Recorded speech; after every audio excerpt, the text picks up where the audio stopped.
अस्सलाम वालेकुम students, hope you all are fine. Students, आज हम bio class 11 chapter number 4 bioenergetics पढ़ेंगे। So let's start.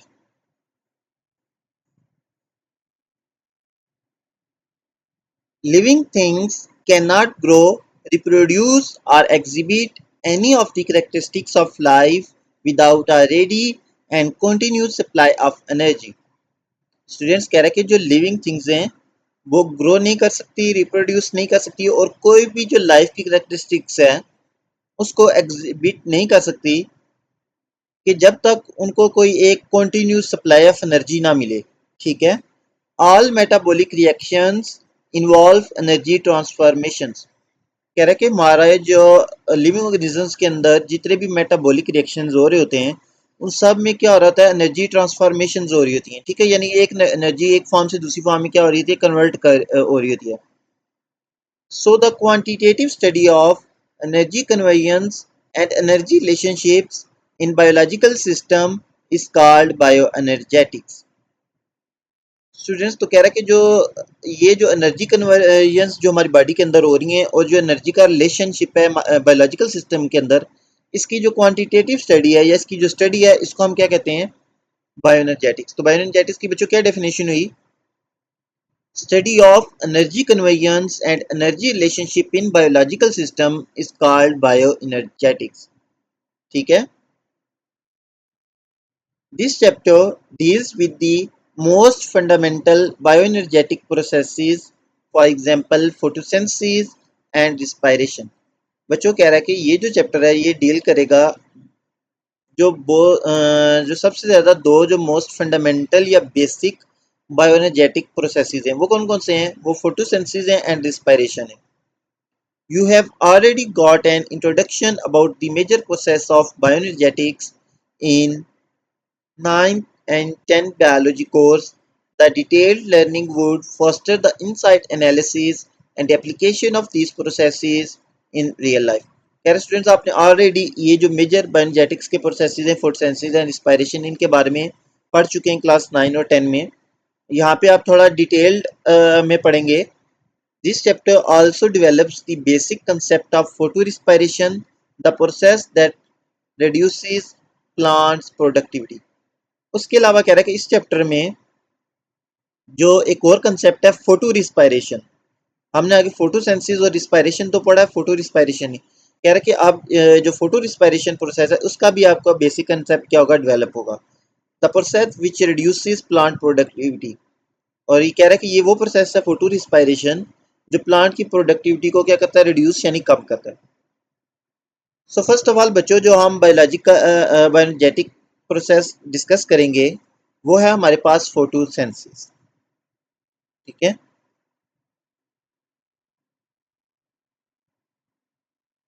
Literal meaning photosynthesis का अगर हम देखें ना बच्चों, तो फोटो मीन्स होता है लाइट, सेंसिस में मीनिंग होता है टू मेक। तो इसका क्या मतलब हुआ कि to make something in the presence of light, के लाइट की प्रेजेंस में कोई चीज बनाना, उस प्रोसेस को हम क्या कहेंगे, फोटोसिंथेसिस। बच्चों एक्चुअली जो होता है ना, जो प्लांट्स है ना वो अपनी फूड, हमने पढ़ा है कि प्लांट्स जो होते हैं वो ऑटोट्रॉफिक होते हैं, अपनी जो फूड है वो खुद प्रिपेयर करते हैं। जो फोटोसिंथेसिस का प्रोसेस है ये प्लांट्स में होता है बेसिकली। ठीक है, क्योंकि जो एनिमल्स है वो ऑटोट्रॉफिक नहीं होते हैं, वो अपनी फूड खुद प्रिपेयर नहीं करते, रेदर वो हेटरोट्रॉफिक होते हैं। ठीक है, वो फूड पे डिपेंड करते हैं, ऑटोट्रॉफ्स पे या बाकी ऑर्गेनिजम्स पे। ठीक है। अब जो प्लांट्स है वो अपनी फूड खुद प्रिपेयर करते हैं। वो कैसे करते हैं कि वो raw material like carbon dioxide वो लेते हैं एटमॉस्फेयर से, वाटर लेते हैं सॉइल से। ठीक है, और इन the presence of sunlight, sunlight जो एनर्जी है या उसको यूज करते हुए उनको कन्वर्ट कर देते हैं ग्लूकोज में। ठीक है, प्लस ऑक्सीजन में। और इस प्रोसेस को हम क्या कहते हैं, photosynthesis. Chemically photosynthesis is a redox process in which CO2, an oxidized form of carbon, is reduced into glucose, a reduced form of carbon. बच्चों कह रहे हैं केमिकली अगर हम देखें तो फोटोसिंथेसिस क्या है, एक रिडॉक्स प्रोसेस है। रिडॉक्स आपने बच्चों केमिस्ट्री में पढ़ा होगा, reduction, redox for reduction oxidation. ठीक है, कह रहा है ये बेसिकली एक रिडॉक्स प्रोसेस है जिसमें जो CO2 है वो किस में रिड्यूस हो जाता है? ग्लूकोज में। Water acts as reducing agent which is oxidized into oxygen during this process।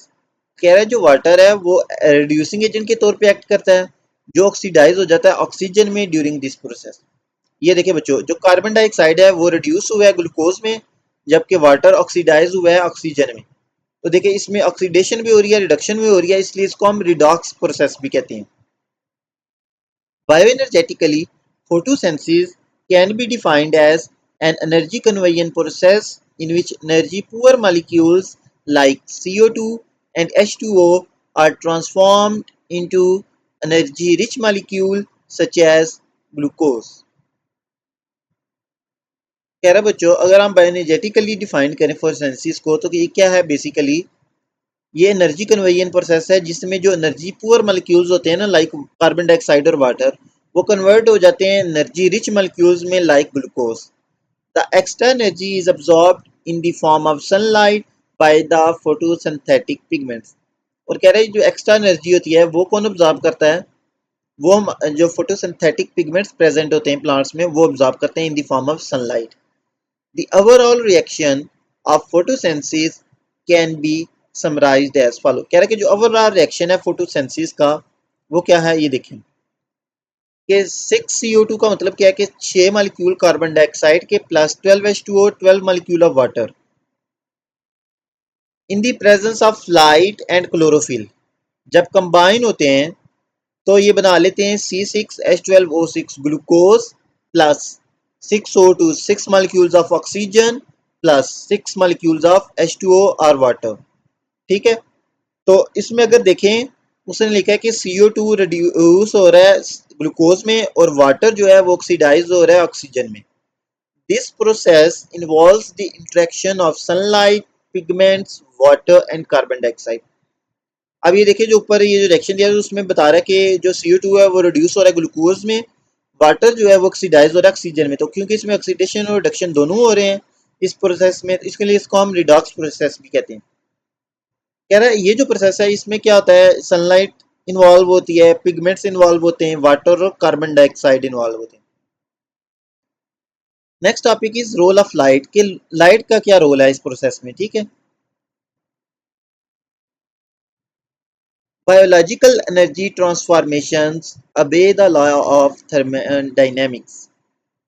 Sunlight is the ultimate source of energy which is continuously flowing one way from sun to life and ecosystem। कह रहा कि जो biological energy transformation है वो law of thermodynamics को ओबे करते हैं या फॉलो करते हैं।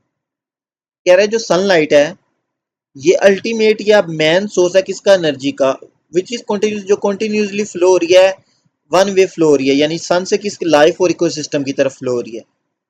Sunlight is an electromagnetic form of energy। Light has the prime importance as light energy is converted to chemical energy and then to other forms of energy essentially required for life processes। This trapped light energy is used to convert the low energy inorganic compounds to high energy organic compounds। The full range of electromagnetic radiation in the universe is called electromagnetic spectrum। बच्चों क्या कह रहा है कि कह रहा है कि जो लाइट है ये अल्टीमेट या मेन सोर्स है किसका? एनर्जी का। अब कह रहा है कि जो ये क्यों इंपॉर्टेंट है? कह रहा है क्योंकि ये कन्वर्ट हो जाती है केमिकल एनर्जी में और देन ये बाकी फॉर्म ऑफ एनर्जी में कन्वर्ट हो जाती है, लाइट एनर्जी, सनलाइट की जो एनर्जी है जो कि रिक्वायर्ड होती है लाइफ प्रोसेसेस के लिए। कह रहे हैं ये जो ट्रैप लाइट एनर्जी है इसको हम यूज करते हैं कन्वर्ट करने के लिए जो लो एनर्जी वाले इनऑर्गेनिक कंपाउंड्स हैं उनको कन्वर्ट करने के लिए हाई एनर्जी ऑर्गेनिक कंपाउंड्स में। कह रहे हैं जो पूरी रेंज है ना इलेक्ट्रोमैग्नेटिक रेडिएशन की पूरे यूनिवर्स में उसको हम कहते हैं electromagnetic spectrum. Visible light is only a small part of the spectrum between 380 nanometer to 750 nanometer, which is not only seen by naked eye but it is also effective for the process of photosynthesis। यार अब ये जो बच्चों जो sunlight है ना ये basically क्या है? इलेक्ट्रोमैग्नेटिक फॉर्म ऑफ एनर्जी है ना, ठीक है, रेडिएशन की फॉर्म। तो कह रहा है ये जो फुल रेंज है ना कि अब ये जो रेडिएशन हैं डिफरेंट वेवलेंथ की हो सकती हैं, ठीक है। तो कह रहा है जो पूरी रेंज है ना इसकी, इसको हम कहते हैं इलेक्ट्रोमैग्नेटिक स्पेक्ट्रम है। और कह रहा है उसमें से जो विजिबल लाइट है जो हमें नजर आती है वो स्मॉल पार्ट है स्पेक्ट्रम का, वो कितना, वो है बिटवीन 380 टू 750 नैनोमीटर, ठीक है। अगर इस वेवलेंथ की लाइट है 380 टू 750 नैनोमीटर के बीच में, तो वो विजिबल लाइट कहलाएगी, ठीक है, यानी वो विजिबल है।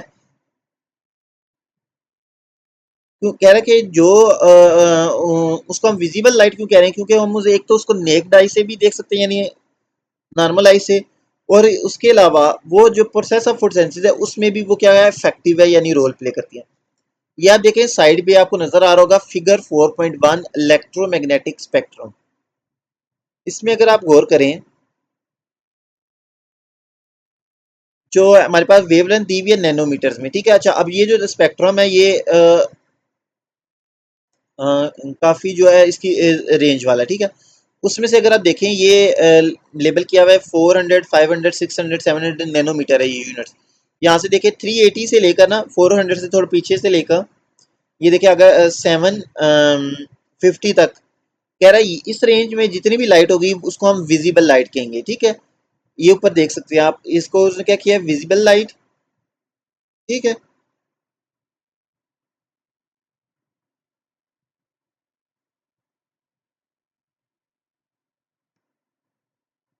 The effectiveness of a particular wavelength of light for the process of photosynthesis primarily depends upon its absorption in plant body।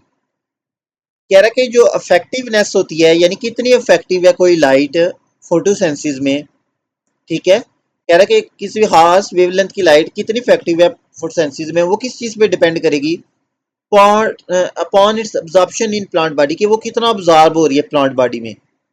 As different wavelengths, colors of visible light are differently absorbed by various photosynthetic pigments, therefore each wavelength has its own effectiveness for the process of photosynthesis। कह रहा है कि जब दो different wavelengths हैं यानी different colours की जो विजिबल लाइट है वो डिफरेंटली अब्जॉर्ब होती है बाय फोटोसिंथेटिक पिगमेंट्स। सो जो हर वेवलेंथ की लाइट है उसका अपनी इफेक्टिवनेस है फोटोसिंथेसिस में। If a plant is illuminated in different colors of light one by one, the rate of photosynthesis is measured and the data obtained in this way is plotted in a graph। क्या है कि अगर हम क्या करें, एक plant को different colour of light से इल्यूमिनेट करें यानी वन बाय वन, पहले ग्रीन या ब्लू डिफरेंट वेवलेंथ की, ठीक है। और साथ में रेट ऑफ फोटोसिंथेसिस भी मेयर करते जाएं कि अगर ये वाली वेवलेंथ की लाइट आ रहे हैं तो फोटोसिंथेसिस का रेट क्या है, फिर क्या कितनी हो रही है फोटोसिंथेसिस, ठीक है। और जो हमारे पास डाटा है उसको हम उस ग्राफ में प्लॉट कर लें, you will see that the rate of photosynthesis will be variable in different colours of light. कह रहा आप देखेंगे कि जो रेट ऑफ फोटोसिंथेसिस है वो वेरिएबल है यानी डिफरेंट है डिफरेंट कलर्स ऑफ लाइट में, ठीक है, सेम नहीं है। यानी अगर ग्रीन कलर की लाइट है या रेड कलर की लाइट है तो दोनों पे जो रेट ऑफ फोटोसिंथेसिस है वो डिफरेंट होगा। Such a graph which shows effectiveness of different wavelength of light for the process of photosynthesis is called action spectrum। कह रहा है ये ग्राफ जो क्या शो करे, डिफरेंट वेवलेंथ की लाइट की इफेक्टिवनेस शो करे फोटोसिंथेसिस में, इसको हम कहते हैं ये एक्शन स्पेक्ट्रम है। ये आप देखिए बच्चों साइड पे आपको नजर आ रहा होगा figure 4.2 action spectrum of photosynthesis, photosynthesis का एक्शन स्पेक्ट्रम शो किया हुआ है। अच्छा बच्चों, अक्सर बच्चे कंफ्यूज हैं कि एक्शन स्पेक्ट्रम है क्या। बेसिकली ये ग्राफ को हम कह रहे हैं कि ऐसा ग्राफ जो शो करे कि different wave of length of light का क्या रोल है फोटोसिंथेसिस में, उसको हम कहते हैं एक्शन स्पेक्ट्रम है। ये देखिए जैसे अगर आप इस ग्राफ पे आप गौर करें तो ये ब्लू कलर की लाइट और रेड कलर की लाइट पे पीक्स बनी हुई है, यानी इसका मतलब क्या है, ब्लू कलर की लाइट और रेड कलर की लाइट में फोटोसिंथेसिस सबसे ज्यादा होगी। येलो और ग्रीन नीचे है तो उसका मतलब वहां पे फोटोसिंथेसिस कम होगी, ठीक है। ये नीचे वेवलेंथ भी लिखी हुई है। जो ब्लू कलर की लाइट है इसकी वेवलेंथ है round about 400 to 450 nanometre. Red colour की लाइट की जो वेवलेंथ है वो है अबाउट 700 नैनोमीटर, ठीक है। इस तरह वेवलेंथ भी ठीक आप देख सकते हैं। तो ये जो ग्राफ, ऐसा ग्राफ जो डिफरेंट वेवलेंथ ऑफ लाइट को, ये वेवलेंथ भी नीचे मेंशन है कि 550 नैनोमीटर की अगर वेवलेंथ है वो देखें 550 जहाँ पे है वहाँ पे ग्राफ नीचे, इसका मतलब है कि वो वाली जो लाइट है वो फोटोसेंसिस कम करती है। ठीक है, कह रहा है ऐसा ग्राफ जो डिफरेंट वेवलेंथ ऑफ लाइट का रोल शो करे या इफेक्टिवनेस शो करे फोटोसेंसिस में, उसको हम एक्शन स्पेक्ट्रम कहते हैं। Analysis of action spectrum indicates that blue light 430 nanometer and red 670 nanometer wavelength of light are the most effective for the process of photosynthesis। कह रहा है कि ये जब हमारे पास ग्राफ आ गया ना एक्शन स्पेक्ट्रम, जब हम इसको हमने एनालाइज किया, ऑब्जर्व किया, तो उससे हमें पता चला कि जो ब्लू कलर की लाइट है जिसकी वेवलेंथ है अबाउट 430 नैनोमीटर, और जो रेड कलर की लाइट होती है जिसकी वेवलेंथ होती है 670 नैनोमीटर, ये जो दोनों लाइट्स हैं ये सबसे ज्यादा इफेक्टिव है फोटोसेंसिस में। यानी अगर इस वेवलेंथ की अगर लाइट होगी तो फोटोसेंसिस का रेट सबसे ज्यादा होगा। अगर इसके अलावा किसी भी वेवलेंथ की लाइट है तो फोटोसेंसिस का रेट क्या होगा, कम होगा। ठीक है, नेक्स्ट टॉपिक है बच्चों हमारे पास, ये हमने पढ़ा role of light in photosynthesis के। लाइट का क्या रोल है, तो हमने पढ़ा कि जो जो कंप्लीट रेंज है ना इलेक्ट्रोमैग्नेटिक रेडिएशन की, उसको हम कहते हैं, ये देखें, complete range is called electromagnetic spectrum. और जो उसमें से हमारे पास सिर्फ जो विजिबल पार्ट है वो स्पेक्ट्रम का स्मॉल पार्ट है, वो होता है बिटवीन 380 टू 750 नैनोमीटर। अब उसमें से भी हमारे पास हमने कहा है कि जो डिफरेंट कलर की विजिबल लाइट है वो उसकी डिफरेंट इफेक्टिवनेस है फोटोसेंसिस में। जैसा कि जो ब्लू कलर की लाइट है जिसकी वेवलेंथ 430 नैनोमीटर है, और रेड कलर की लाइट जिसकी वेवलेंथ 670 नैनोमीटर है, वो सबसे ज्यादा इफेक्टिव है फोटोसेंसिस में। ठीक है, नेक्स्ट हम पढ़ रहे हैं role of carbon dioxide in photosynthesis के। कार्बन डाइऑक्साइड का क्या रोल है फोटोसेंसिस में। Carbon dioxide is one of the raw material of photosynthetic reaction where it acts carbon source for the synthesis of organic compound in photosynthesis। बच्चों देखिए, हमने raw material क्या होता है, अभी देखिए कोई भी चीज हमने प्रिपेयर करनी है तो हमारे पास पहले रॉ मटेरियल्स होंगे। ठीक है, लेट्स सपोज कोई चीज हमने प्रिपेयर करनी है फैक्ट्री में, तो पहले हमारे पास रॉ मटेरियल्स होंगे, हम उन रॉ मटेरियल्स को कंबाइन करेंगे तो हमारे पास जो हमें डिजायर्ड प्रोडक्ट है वो बनेगा। अब जो फोटोसेंसिस होनी है तो उसमें हमारे पास जो प्रोडक्ट बनी है वो ग्लूकोज बननी है, तो उसमें रॉ मटेरियल्स कौन कौन से यूज क्या हो रही है चीज, उसमें कार्बन डाइऑक्साइड यूज हो रही है, उसमें वाटर यूज हो रहा है। तो कह रहा है कार्बन डाइऑक्साइड क्या है, वन ऑफ रॉ मटेरियल है किस चीज का, फोटोसिंथेटिक रिएक्शन का, where it acts as carbon source for synthesis of organic compound in photosynthesis. कह रहा है कि ये किस सोर्स के तौर पे काम करती है, ये कार्बन सोर्स के तौर पे काम करती है। जो ऑर्गेनिक कंपाउंड सिंथेसाइज जो बनना है फोटोसेंसिस में, उसको ये कार्बन प्रोवाइड करती है। Plants are therefore known as autotrophs because they use low energy inorganic compound like CO2 for synthesis of high energy organic compounds by their own। कह रहा है प्लांट्स को इसलिए हम ऑटोट्रॉफ्स कहते हैं। बच्चों मैं ऑलरेडी बता चुका हूँ कि मूड ऑफ न्यूट्रिशन जो होती है ना वो दो तरह की, ऑटोट्रॉफिक या हेट्रोट्रॉफिक होती है। ऑटोट्रॉफ्स होते हैं या हेट्रोट्रॉफ। ऑटोट्रॉफ्स का प्लांट जो है ना वो ऑटोट्रॉफ्स हैं, यानी ये अपनी जो फूड है ये खुद प्रिपेयर करते हैं, जबकि एनिमल्स हेटरोट्रॉफ्स होते हैं, वो अपनी फूड खुद प्रिपेयर नहीं कर सकते। अब प्लांट जो अपनी फूड खुद प्रिपेयर करते हैं वो कौन से प्रोसेस के थ्रू प्रिपेयर करते हैं, वो फोटोसिंथेसिस के थ्रू प्रिपेयर करते हैं। कह रहे हैं इसलिए प्लांट्स को हम ऑटोट्रॉफ्स कहते हैं क्योंकि ये जो अपने इनके पास जो लो एनर्जी वाले इनऑर्गेनिक कंपाउंड्स होते हैं लाइक CO2, ये क्या करते हैं, इनको यूज करके हाई एनर्जी ऑर्गेनिक कंपाउंड्स खुद ही प्रिपेयर कर लेते हैं। ठीक है, carbon dioxide is utilised in dark और light independent reaction Calvin cycle of photosynthesis. अच्छा बच्चों, जब हम फोटोसिंथेसिस का प्रोसेस डिटेल में पढ़ते हैं ना, तो हम इसको दो में डिवाइड कर लेते हैं प्रोसेसेस में। एक होता है लाइट रिएक्शन और एक होता है dark reaction. Light reaction also called light dependent reaction और dark reaction also called light independent reaction, और इसको हम केल्विन साइकिल भी कहते हैं। कह रहा है कि ये जो कार्बन डाइऑक्साइड है ये किस में यूज होता है, जो डार्क या लाइट इंडिपेंडेंट रिएक्शन है फोटोसिंथेसिस का, उसमें यूटिलाइज होती है। Air contains about 0.03 to 0.04% of carbon dioxide. कह रहा है कि एयर के अंदर तकरीबन 0.03 टू 0.04% कार्बन डाइऑक्साइड प्रेजेंट होती है।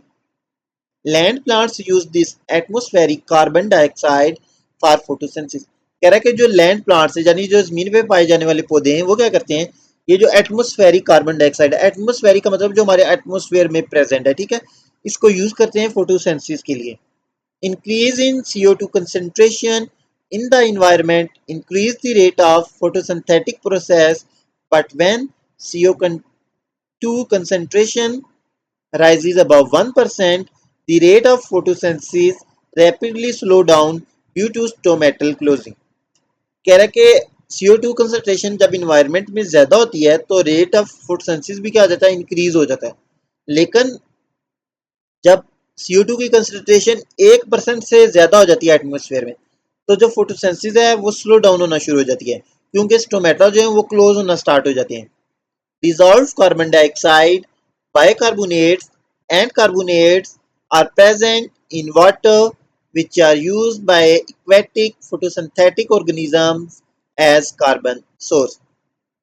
नेक्स्ट है बच्चों हमारे पास role of water in photosynthesis के वाटर का क्या रोल है फोटोसिंथेसिस में।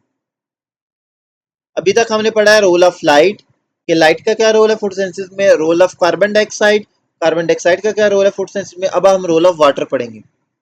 Water is another raw material for photosynthesis along with CO2। कह रहा है कि वाटर भी एक रॉ मटेरियल है फोटोसिंथेसिस के लिए CO2 के साथ।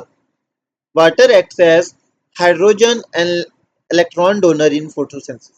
ये वाटर किस तौर के चीज के तौर पे एक्ट करता है, ये हाइड्रोजन और इलेक्ट्रॉन डोनर के तौर पे काम करता है, यानी ये हाइड्रोजन डोनेट करता है और इलेक्ट्रॉन डोनेट करता है फोटोसिंथेसिस में।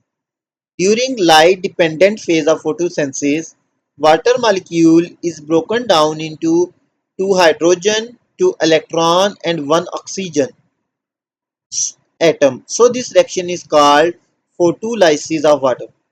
कह रहा है कि जब light dependent phase of photosynthesis चल रही होती है, यानी लाइट रिएक्शन चल रहा होता है फोटोसिंथेसिस का, उसमें क्या होता है कि जो वाटर मॉलिक्यूल है वो ब्रोक डाउन हो जाता है, ब्रेक हो जाता है किस चीज में, दो हाइड्रोजन एटम में, एक ऑक्सीजन एटम में और दो इलेक्ट्रॉन्स में।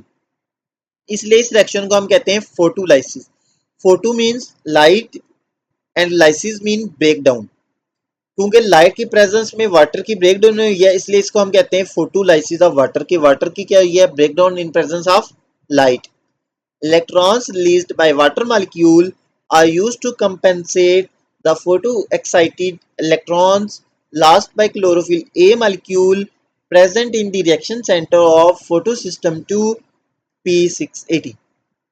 कह रहा है बच्चों ये जो इलेक्ट्रॉन्स वाटर ने रिलीज किए हैं, दो इलेक्ट्रॉन्स रिलीज किए ना, जब एक वाटर मॉलिक्यूल टूटता है तो दो इलेक्ट्रॉन रिलीज कर रहा है। कह रहा है ये जो इलेक्ट्रॉन रिलीज किए हैं वाटर मॉलिक्यूल ने, ये किस लिए यूज हुए हैं, कंपेंसेट दी फोटो एक्साइटेड इलेक्ट्रॉन, के जो इलेक्ट्रॉन्स लाइट से एक्साइटेड हो गए थे by the chlorophyll A molecule present in reaction centre, उनको कंपेंसेट करेगा। Two hydrogen ions and two electrons are taken up temporarily by NADP plus to become NADPH। कह रहा है कि दो हाइड्रोजन आइंस और दो जो इलेक्ट्रॉन्स है वो टेम्परेरीली NADP प्लस ले लेगा और क्या बन जाएगा, NADPH, which are then used along to reduce CO2 in light independent reaction, जो बाद में यूज होगा CO2 को रिड्यूस करने में इन लाइट इंडिपेंडेंट रिएक्शन या dark reaction. The oxygen which is produced is released in atmosphere. अच्छा, water break down हुआ था तो हमारे पास हाइड्रोजन एटम रिलीज हुए थे, इलेक्ट्रॉन्स रिलीज हुए थे और ऑक्सीजन एटम रिलीज हुआ था। अब कह रहा है कि जो ऑक्सीजन प्रोड्यूस हुई थी वो एटमोस्फेयर में रिलीज हो जाएगी। This role of photosynthesis water in photosynthesis was first reported by Van Niel in 1931। कह रहा है कि वाटर का ये जो रोल है फोटोसिंथेसिस में, ये सबसे पहले रिपोर्ट किया था वैन नील ने 1931 में। He hypothesized that plants split water as a source of hydrogen, releasing oxygen as a byproduct। उसने क्या हाइपोथेसिस दी थी कि जो प्लांट्स हैं वो वाटर को स्प्लिट करते हैं यानी ब्रेक डाउन करते हैं, किस लिए, as a source of hydrogen के वहां से हाइड्रोजन लेने के लिए, और ऑक्सीजन को रिलीज हो जाती है एज अ बाय प्रोडक्ट।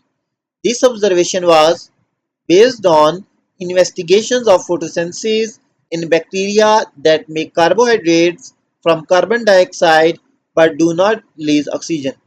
ये उसने ऑब्जर्वेशन कब की थी कि जो उसने इन्वेस्टिगेशन की थी फोटोसिंथेसिस इन बैक्टीरिया के जो कार्बोहाइड्रेट्स बनाते थे कार्बन डाइऑक्साइड से।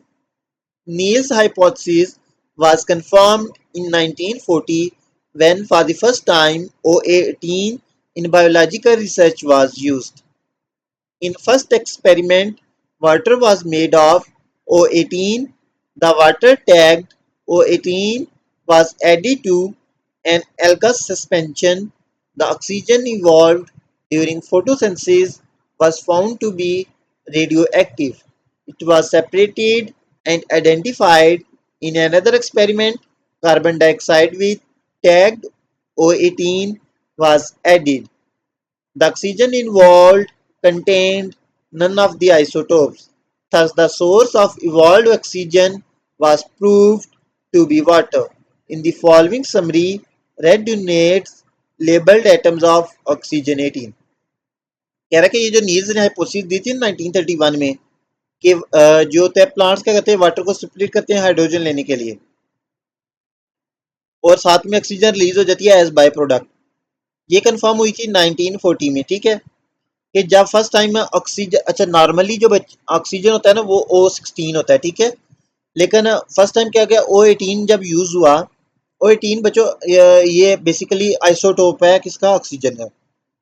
जब ये एक्सपेरिमेंट में यूज हुआ कि कह रहे हैं कि फर्स्ट एक्सपेरिमेंट में उन्होंने क्या किया कि वाटर को क्या कर दिया, वॉज मेड ऑफ O18 के जो वाटर के अंदर ऑक्सीजन था ना H2O, वो उसके अंदर O18 यानी रेडियो एक्टिव ऑक्सीजन था। Water tagged O18 was added to alga suspension.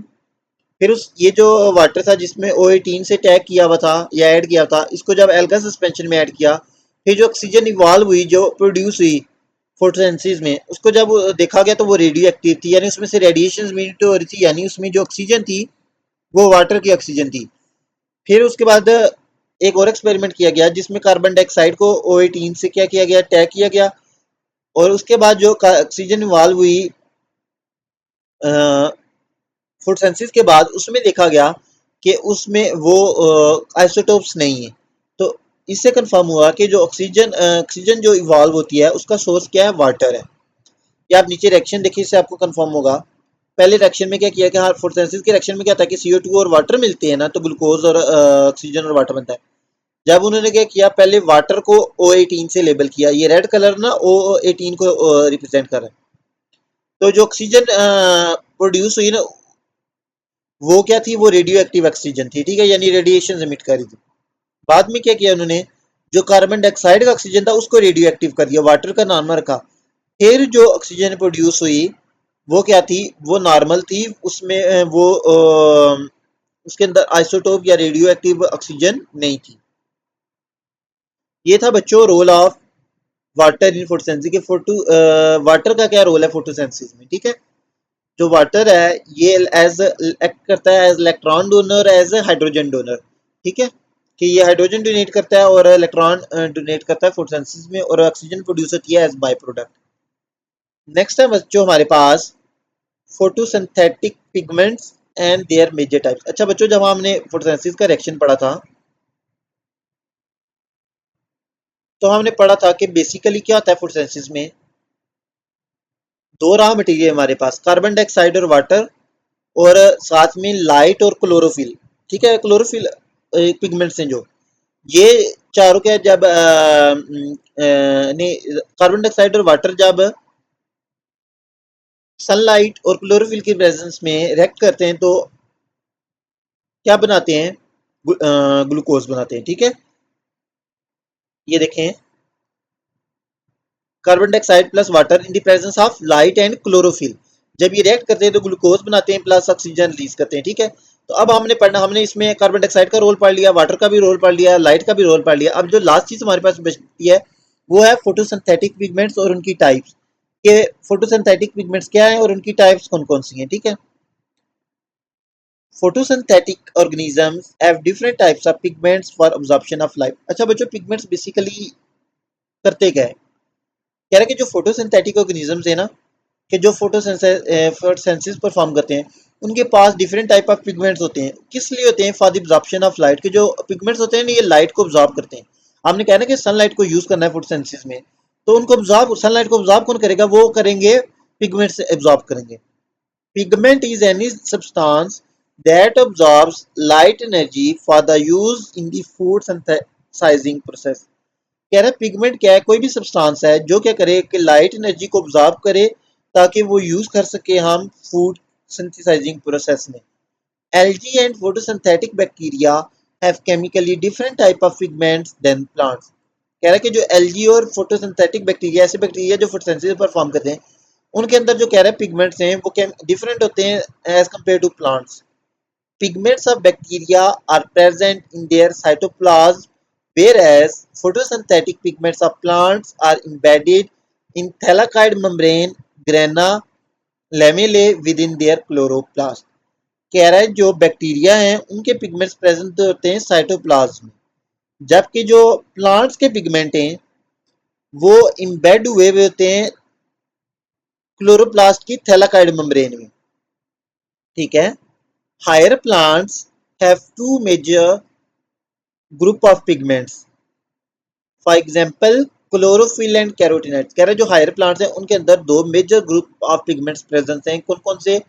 Chlorophylls and carotenoids. First of all हम देखेंगे क्लोरोफिल को। Chlorophylls absorb mainly violet, blue, orange and red wavelengths. कह रहा है कि जो क्लोरोफिल पिगमेंट्स हैं ये कौन कौन से कलर्स की लाइट को ऑब्जॉर्ब करते हैं? ये वायलेट, ब्लू, ऑरेंज और रेड वेवलेंथ्स की लाइट को ऑब्जॉर्ब करते हैं। ग्रीन और येलो और लीस्ट ऑब्जॉर्ब्ड एंड रिफ्लेक्टेड। कह रहा है ग्रीन और येलो को लीस्ट ऑब्जॉर्ब्ड यानी सबसे कम ऑब्जॉर्ब करते हैं और उनको ये रिफ्लेक्ट कर देते हैं। Two major type of chlorophyll are chlorophyll A and chlorophyll B. अब क्लोरोफिल के भी दो मेजर टाइप्स हैं, chlorophyll A and chlorophyll B. Chlorophyll A is a bluish-green pigment which is found in all photosynthetic organisms except photosynthetic bacteria। कह रहा है बच्चों जो क्लोरोफिल ए है ये ब्लूइश ग्रीन पिगमेंट है, ये ऑल फोटोसिंथेटिक ऑर्गेनिज्म में सब में प्रेजेंट होता है except photosynthetic bacteria. Chlorophyll B is yellowish green pigment which is also found in all photosynthetic organism except brown, red algae and photosynthetic bacteria. Algae also have some other form of chlorophylls, for example chlorophyll C, chlorophyll D and chlorophyll E, while photosynthetic bacteria have yet another type of chlorophyll, for example bacterio chlorophyll. कह रहा है कि जो plants हैं इनमें basically दो major type के pigment chlorophyll है, chlorophyll A and chlorophyll B. लेकिन कह रहा है जो एलडी है उसमें कुछ इफ और फॉर्म्स भी क्लोरोफिल की प्रेजेंट होती हैं, like chlorophyll C, chlorophyll D, chlorophyll E. और जो फोटोसिंथेटिक बैक्टीरिया है, ऐसे बैक्टीरिया जो फोटोसिंथेसिस परफॉर्म करते हैं उनको हम फोटोसिंथेटिक बैक्टीरिया कहते हैं। उनके पास भी और टाइप की क्लोरोफिल होती है जिसको हम बैक्टीरियो क्लोरोफिल कहते हैं। ये आप देखिए बच्चों का स्ट्रक्चर फिगर 4.3 में, तो स्ट्रक्चर ऑफ क्लोरोफिल नजर आएगा आपको। ये बच्चों जो ऊपर ग्रीन सा पार्ट आपको नजर आ रहा है ना, जो रिंग लाइक स्ट्रक्चर है, ये हेड है इसका। इसके दो पार्ट होते हैं और ये जो नीचे आपको नजर आ रहा है ये इसकी टेल है। ठीक है। ये देखिए लिखा हुआ है chlorophyll A and B, CHO in chlorophyll B and CH3 in chlorophyll. Okay. जो बेसिक स्ट्रक्चर है दोनों का सेम है, क्लोरोफिल ए और बी का डिफरेंस क्या है? ये देखिए आप, ये जहाँ पे लिखा हुआ है कि CH क्लोरोफिल ए में यहाँ पे CH3 प्रेजेंट होता है, जबकि क्लोरोफिल बी में यहाँ पे CHO प्रेजेंट होता है। कह रहा है ये जो रिंग स्ट्रक्चर है ये हेड है और ये लाइट अब्सॉर्ब करता है, ये नीचे जो है ये टेल है। ठीक है, ये स्ट्रक्चर है क्लोरोफिल का।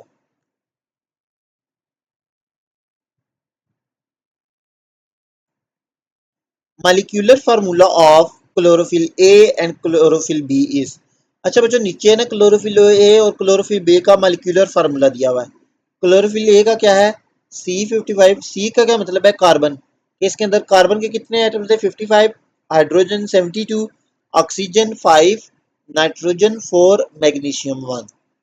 क्लोरोफिल बी का है carbon 55, hydrogen 70, oxygen 6, nitrogen 4 and magnesium. थोड़ा सा डिफरेंस है इनके मॉलिक्यूलर फार्मूला में।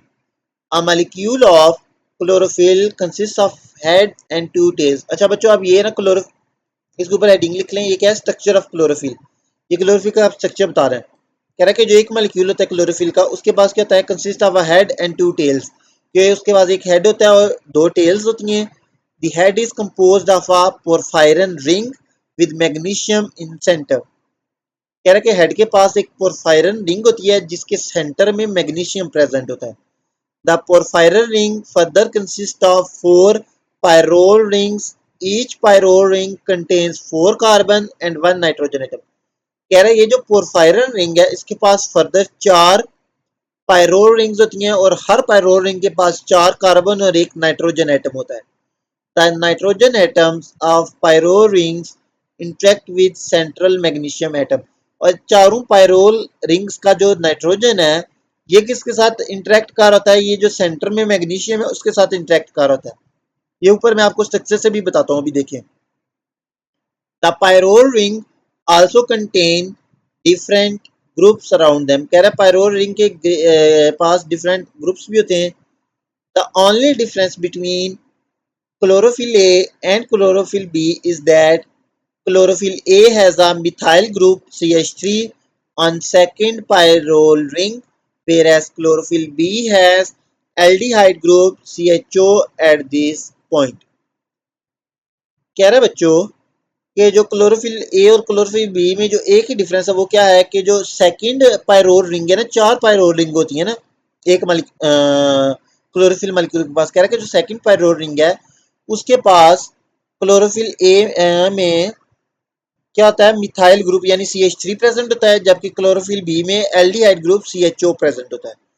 The head of chlorophyll is hydrophilic in nature. कह रहा है कि बच्चों जो ये क्लोरोफिल का हेड है ना, ये जो ऊपर रिंग स्ट्रक्चर है पोरफायरन रिंग, ये हाइड्रोफोबिक है, नहीं हाइड्रोफिलिक है. हाइड्रोफिलिक का क्या मतलब है, हाइड्रो मीन्स होता है water and philic mean loving, यानी ये वाटर क्या है, लविंग है. It is exposed on the surface of thylakoid membrane. कह रहा हूँ ये थैलाकाइड मेम्ब्रेन सरफेस पे एक्सपोज होती है. It is light absorbing part of chlorophyll. और कह रहा है कि जो ये क्लोरोफिल के दो पार्ट है ना, यानी हेड और टेल, तो कह रहा है ये लाइट अब्सॉर्बिंग पार्ट है, यानी हेड जो है वो लाइट अब्सॉर्ब करता है. The two side chains in the chlorophyll molecule are called tails. कह रहे हैं साइड पे जो दो चेन्स होती हैं उनको हम टेल्स कहते हैं. Side chains are phytol and methyl ester. उन साइड चेन्स का क्या क्या नाम है, एक फाइटोल साइड चेन है और एक मिथाइल ईस्टर है. The chlorophyll tails are hydrophobic in nature. कह रहे हैं बच्चों जो क्लोरोफिल की टेल्स है दोनों वो हाइड्रोफोबिक है नेचर. हाइड्रोफोबिक का क्या मतलब है, हाइड्रो मीन्स होता है वाटर, फोबिक मीन्स होता है हीटिंग, यानी वो वाटर हीटिंग है. They are embedded into thylakoid membrane. अच्छा वो बच्चों जो हेड था ना वो एक्सपोज था थैलाकाइड मेम्ब्रेन पे, जबकि ये इम्बेड हुए में थैलाकाइड मेम्ब्रेन में. And serve to anchor the chlorophyll molecule in the membrane.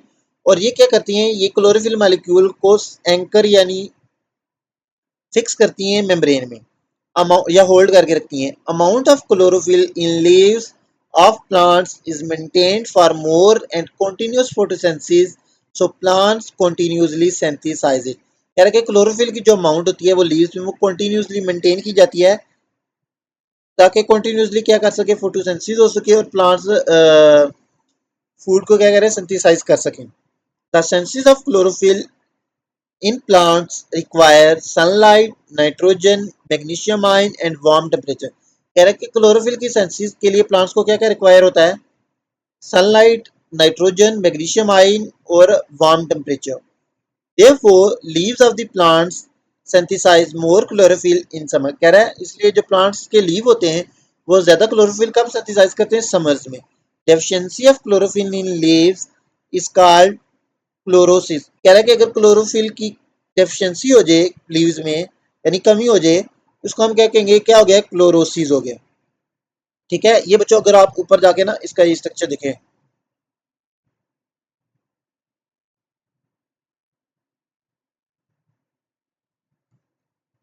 ये देखिए क्लोरोफिल, ये बच्चों जो ऊपर आपको ग्रीन कलर का नजर आ रहा है ये इसकी पोरफायरन रिंग है. ठीक है, ये पूरे का, और ये हेड है इसका. उसके बाद अगर आप देखें ये नीचे दो टेल्स है, एक ये फाइटोल चेन नजर आ रही है, एक ये लंबी वाली, एक ये शॉर्ट चेन है, ये मिथाइल ईस्टर टेल है. ठीक है, उसके बाद अगर आप देखें सेंटर में बिल्कुल ये पर्पल का ये मैग्नीशियम है. उसके बाद अगर आप साइड में देखें ये इस तरह की चार आपको पायरोल रिंग्स नजर आ रही हैं. ठीक है, ये चारों पायरोल रिंग के पास क्या क्या, चार कार्बन है यानी चार कॉर्नर है वहां पे, और एक नाइट्रोजन. चारों नाइट्रोजन देखिए मैग्नीशियम के साथ अटैच है, देखिए इंटरेक्ट करें. ठीक है, तो ये है स्ट्रक्चर क्लोरोफिल का. अच्छा क्लोरोफिल और ए और बी में क्या डिफरेंस है, कह रहा है कि जो सेकंड पायरोल रिंग है ये देखिए साइड वाली, उसमें क्या होता है कि क्लोरोफिल ए में CH3 यानी मिथाइल ग्रुप प्रेजेंट होता है और क्लोरोफिल बी में CHO यानी एल्डिहाइड ग्रुप प्रेजेंट होता है. ठीक है, ये हो गया बच्चों क्लोरोफिल। नेक्स्ट जो हमारे पास पिगमेंट है वो है कैरोटीनाइड्स।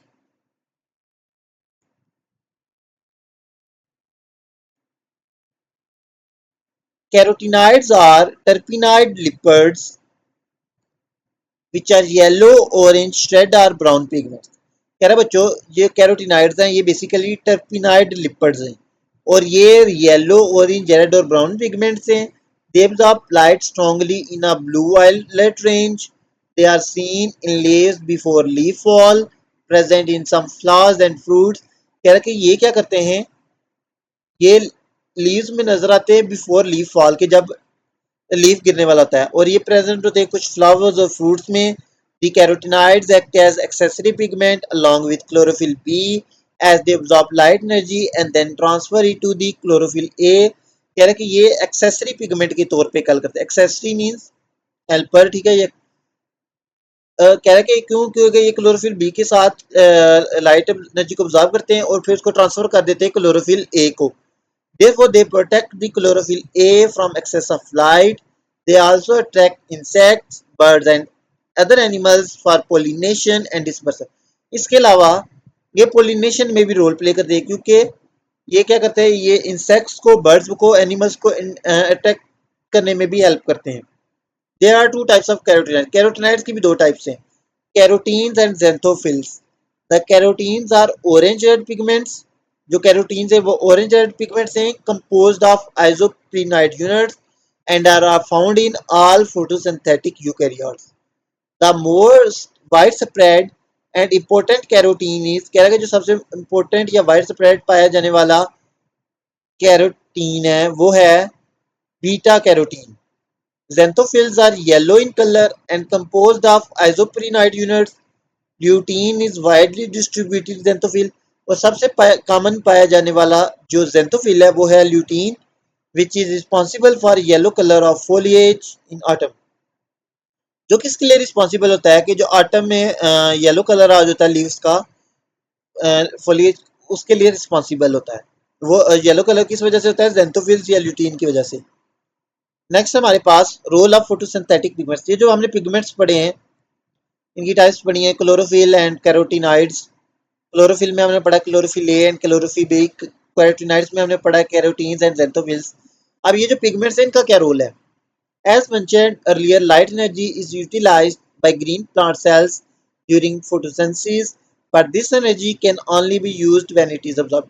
कह रहे हैं जैसे कि हमने अर्ली मेंशन किया है कि जो लाइट एनर्जी है इसको ग्रीन प्लांट्स यूज करते हैं फोटोसिंथेसिस में, लेकिन ये एनर्जी वो तभी यूज कर सकते हैं जब ये अब्सॉर्ब हो। Different type of pigments absorb particular range of wavelength of visible light spectrum. कह रहे हैं कि जो डिफरेंट टाइप ऑफ पिगमेंट्स होते हैं ये क्या करते हैं, अब्सॉर्ब करते हैं पार्टिकुलर रेंज ऑफ वेवलेंथ। एक खास range of wavelength of visible light को क्या करते हैं, अब्सॉर्ब करते हैं। All the wavelengths which are absorbed by a specific pigment are disappeared. कह रहे हैं वो तमाम वेवलेंथ जो एक पिगमेंट अब्सॉर्ब कर लेता है वो डिसअपीयर हो जाते हैं। A particular pigment shows only those wavelengths which are reflected back. और एक पिगमेंट वही वेवलेंथ शो करता है जो वो रिफ्लेक्ट बैक करता है। Plants appear green in colour because chlorophyll does not absorb green wavelength of light, rather they reflect green light. अच्छा बच्चों ये देखिए, जो हमें कलर नजर आता है ना वो वाला कलर नहीं होता जो प्लांट्स ऑब्जॉर्व करते हैं, बल्कि वो कलर होता है जिसको वो ऑब्जॉर्व नहीं करते बल्कि रिफ्लेक्ट कर देते हैं। क्या मतलब कह रहा है कि प्लांट्स का जो हमें ग्रीन कलर नजर आता है वो इस वजह से कि प्लांट्स में क्लोरोफिल प्रेजेंट होता है। क्लोरोफिल जो होता है ना वो ग्रीन कलर की लाइट को ऑब्जॉर्व नहीं करता, बाकी सब ऑब्जॉर्व कर लेता है। जब वो ग्रीन कलर की लाइट को ऑब्जॉर्व नहीं करता तो उसको रिफ्लेक्ट कर देता है, यानी उसको वो टकरा के वापस चल जाते हैं, और वो जब रिफ्लेक्ट बैक करती है तो हमें उसका कलर ग्रीन नजर आता है। ठीक है। Relative abilities of different pigments to absorb light can be measured by an instrument called spectrophotometer। कह रहा है कि डिफरेंट पिगमेंट्स की जो एबिलिटी होती है कि वो डिफरेंट लाइट को ऑब्जॉर्ब कर सके, हम इसको एबिलिटी को मेजर कर सकते हैं एक इंस्ट्रूमेंट से जिसको हम कहते हैं spectrophotometer. Primary role of photosynthetic pigments molecule is to absorb electromagnetic radiation and then transmit the energy absorbed photons to the direction center in the photosystem। कह रहा है जो प्राइमरी या मेन रोल होता है पिगमेंट्स का वो कहता है कि इलेक्ट्रोमैग्नेटिक रेडिएशन यानी जो सनलाइट उसको ऑब्जॉर्व करना और उसके बाद उस एनर्जी को ट्रांसफर, ऑब्जॉर्ब फोटॉन्स की जो एनर्जी है उसको ट्रांसफर कर देना रिएक्शन सेंटर में इन photosystem. Pigments in the photosystem are also involved in photochemical conversion of light energy to chemical energy in the photosynthetic cells। कह रहे हैं जो फोटो सिस्टम में पिगमेंट्स प्रेजेंट होते हैं वो इसके अलावा जो लाइट एनर्जी है उसको ये केमिकल एनर्जी में कन्वर्जन में भी क्या कर रहे होते हैं, रोल प्ले कर रहे होते हैं। Chief component of photo system is chlorophyll A molecule. कह रहे हैं जो मेन कंपोनेंट होता है ना फोटो सिस्टम का वो क्लोरोफिल ए होता है, which can absorb and directly convert light energy to chemical energy in the form of ATP molecules and NADPH। जो क्या करता है क्लोरोफिल ए डायरेक्टली सनलाइट को एनर्जी को ऑब्जॉर्ब करता है और उसको केमिकल एनर्जी में कन्वर्ट कर देता है लाइक एटीपी में और NADPH में। Whereas other pigments like chlorophyll B, xanthophyll, and carotenes are called accessory pigments because they can only absorb light but not be able to convert it into chemical energy। क्योंकि वो जो बाकी तमाम pigments हैं like chlorophyll B, xanthophyll and carotene ये light energy को सिर्फ absorb कर सकते हैं लेकिन उसको कन्वर्ट नहीं कर सकते केमिकल एनर्जी में। केमिकल एनर्जी में सिर्फ क्लोरोफिल ए कन्वर्ट कर सकता है। Accessory pigments absorb different. अच्छा बच्चों ये भी एमसीक्यू में आ सकता है कि एक्सेसरी पिगमेंट्स कौन कौन से हैं, तो ये आपको पता होना चाहिए chlorophyll B, carotenes and xanthophyls।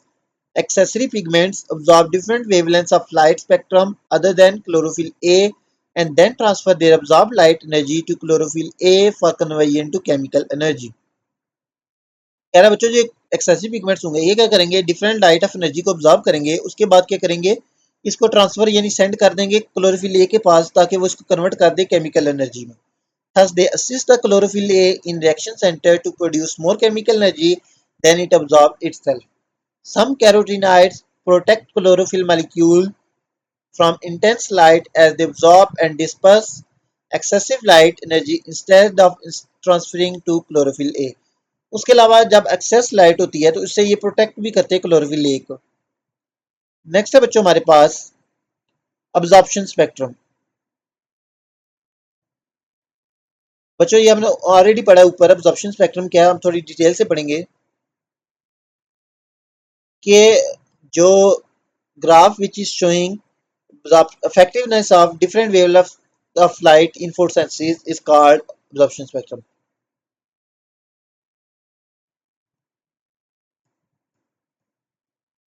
But के वो था एक्शन स्पेक्ट्रम, ये देखिए यहाँ पे ऊपर हमने पढ़ा था एक्शन स्पेक्ट्रम होता है, ठीक है कि जो डिफरेंट वेवलेंथ ऑफ लाइट का जो इफेक्टिवनेस शो करेगी फोटोसेंसिस में कितना रोल है वो एक्शन स्पेक्ट्रम होता है। ये जो एक्शन स्पेक्ट्रम और अब्जॉर्प्शन स्पेक्ट्रम में आपने डिफरेंस याद रखा। अब ये अब्जॉर्प्शन स्पेक्ट्रम देखते हैं ये क्या होता है। The absorption of different wavelength of light by particular pigment can be determined bye help of spectrophotometer. The data of spectrophotometer is represented by a graph। Such a graph which shows relative absorption of different wavelength of light by a particular pigment is called absorption spectrum of that pigment। Very easy. कह रहा है बच्चों के जो different pigments हैं वो different wavelength of light को absorb कर सकते हैं और हम ये डिटरमिन कर सकते हैं स्पेक्ट्रोमीटर की मदद से कि कौन सा पिगमेंट कौन सी लाइट को ऑब्जॉर्व कर सकता है, ठीक है कौन सी वेवलेंथ ऑफ लाइट को ऑब्जॉर्व कर सकता है। कह रहा है ये जो डाटा हमारे पास आएगा स्पेक्ट्रोफोटोमीटर से अगर हम इसको ग्राफ की फॉर्म में रिप्रेजेंट करें तो ये जो हमारे पास ग्राफ आए जो हमें शो करे absorption of different wavelength of light by particular pigment, जो हमें बताए कि ये वाला पिगमेंट ये वाली वेवलेंथ ऑफ लाइट को ऑब्जॉर्ब कर सकता है, इसको हम कहेंगे ये क्या है अब्जॉर्प्शन स्पेक्ट्रम है पिगमेंट का। ठीक है कि अब्जॉर्प्शन स्पेक्ट्रम यानी कौन सा पिगमेंट कौन सी लाइट को ऑब्जॉर्ब कर सकता है। ये देखिए अगर आप साइड पे देखें फिगर 4.4 आपको नजर आ रही होगी, absorption spectrum of different pigments show किया हुआ है, ठीक है। The absorption spectra of different pigments indicate that they absorb different wavelengths of visible light and these wavelengths are not absorbed at the same rate। ये जो absorption spectra है ये different pigments का ये indicate कर रहा है कि ये different wavelength of visible light को absorb करते हैं।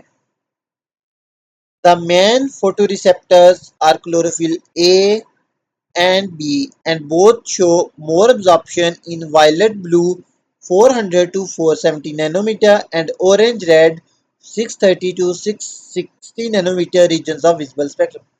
कह रहा है जो मेन रिसेप्टर होते हैं वो कौन होते हैं, वो क्लोरोफिल और क्लोरोफिल बी होते हैं और कहता है ये दोनों सबसे ज्यादा अब्जॉर्प्शन कहाँ पे शो करते हैं, वायलेट ब्लू रीजन यानी 400 टू 470 नैनोमीटर में, और ऑरेंज रेड यानी 630 टू 660 नैनोमीटर रीजन जो होता है ना विजिबल स्पेक्ट्रम का या वेवलेंथ ऑफ लाइट, वहाँ पे ये सबसे ज्यादा अब्जॉर्प्शन शो करते हैं, यानी उस वहाँ पे सबसे ज्यादा अब्जॉर्ब करते हैं उस वेवलेंथ की लाइट को। On the other hand, carotenoids show more absorption at 430 to 500 nanometer. Difference between absorption spectrum of chlorophyll A and chlorophyll B may be related to differences in their molecular formula, structural arrangement, and their physical properties such as color. कह रहा है कि ये जो chlorophyll A और chlorophyll B के absorption spectrum में जो डिफरेंस है वो किस वजह से हो सकता है, उनके मॉलिक्यूलर फार्मूला के डिफरेंस की वजह से, उनके स्ट्रक्चरल अरेंजमेंट की डिफरेंस की वजह से, और उनकी फिजिकल प्रॉपर्टीज के डिफरेंस की वजह से। ये बच्चों अगर ऊपर देखिए साइड में figure 4.4 absorption spectra of different pigments, तो अगर आप देखें ये हमारे पास क्लोरोफिल ए, क्लोरोफिल बी और कैरोटीनाइड्स का शो किया है। क्लोरोफिल ए का अगर आप देखें जहाँ पे पीक है ना वहाँ पे मतलब वो मैक्स उस लाइट वेवलेंथ की लाइट को सबसे ज्यादा ऑब्जॉर्व कर रहा है। नीचे वेवलेंथ दी हुई है नैनोमीटर में 400, 450, 500, 550, 600, 650। तो ये जो ग्रीन वाला लाइन है ना ये क्लोरोफिल ए को रिप्रेजेंट कर रहा है। ये देखिए इसकी एक पीक है 400 और 450 के बीच में यानी 430, और एक ये 650 पे, यहाँ पे ये मैक्सिमम एब्जॉर्प्शन जो करता है। इसी तरह से कैरोटेनाइड्स की पीक भी देख लें आप 450, और क्लोरोफिल बी वाला जो है वो ग्रीन ब्लू वाला जो लाइन है और वो उसकी पीक है 450 पे, ठीक है। तो यहाँ पे ये मैक्सिमम एब्जॉर्प्शन जो करता है, ठीक है। तो जो डिफरेंट पिगमेंट्स हैं वो डिफरेंट वेवलेंथ ऑफ लाइट को ऑब्जॉर्व करते हैं या मैक्सिमम एब्जॉर्प्शन शो करते हैं।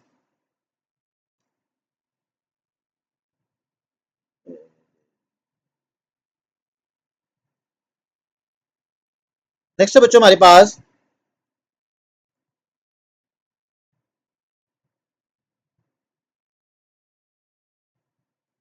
सो स्टूडेंट्स हमारा ये टॉपिक कंप्लीट हो चुका है। होपफुली आपको समझ आ गया होगा। If you have any doubt you can ask in comment section. Please like share and subscribe my YouTube channel. Thank you.